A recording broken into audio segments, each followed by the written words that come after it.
Hi, Botanical Medicine Club. My name is Ryan, and I wanted to welcome you all to Winter Quarter 2022. This quarter, we're going to be rolling out some new material that is specifically geared towards Materia Medica students.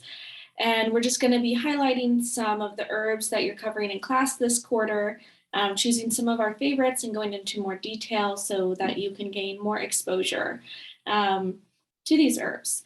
If there are any specific herbs you would like us to cover or any specific types of materials that you would like to see in these videos, please reach out to me via email. My email is available in our club emails that are sent out every 2 weeks. And in case you saw the video we uploaded in our last email about Crataegus and noticed there wasn't any volume, that's why we're going to re-record the Crataegus video today and re-upload it so you can have that video with volume. Okay, so let's jump into it. And again, today's presentation is going to be on Crataegus.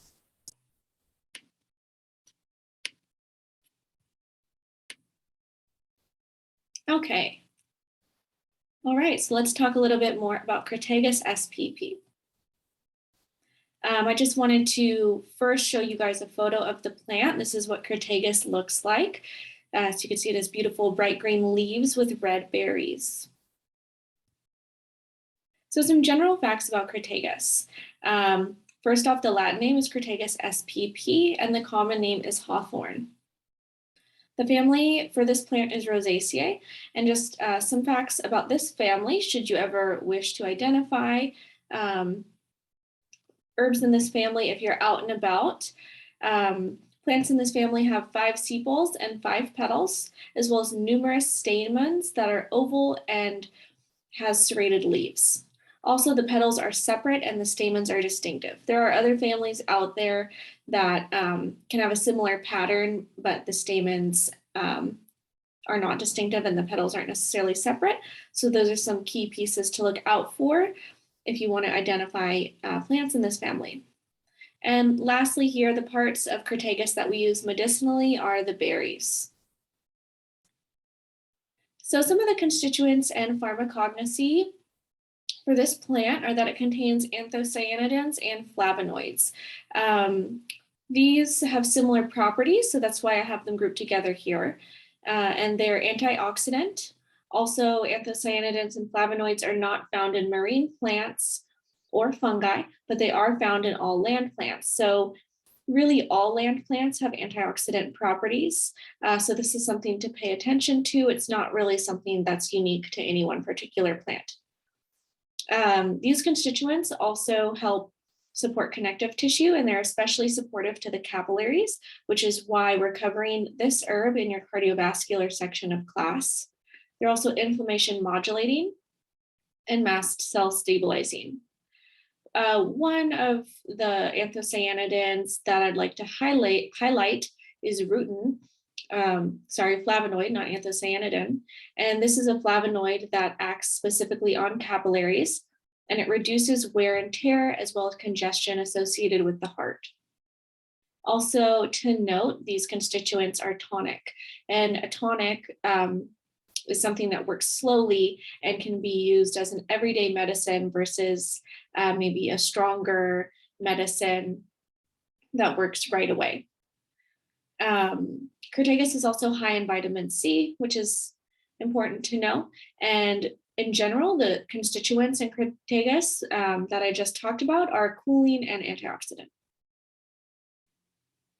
So a little bit about the energetics of the plant, which is one of my favorite aspects of Crataegus, is that it nourishes the emotional heart. It's said to soothe the broken heart and encourage forgiveness. It also encourages heart opening and opens the compassionate space of the heart. It may bring suppressed emotions to surface, which is just important to note if you're going to use this plant energetically. And it's really specific to grief. And when we talk about the energetics of the plant, usually we're using the plant in very small doses for that. It could just be adding a few drops to a tincture that you're making, where you're specifically trying to use it for this purpose rather than for the more medicinal purposes. All right, and now to the actions and uses of Crataegus.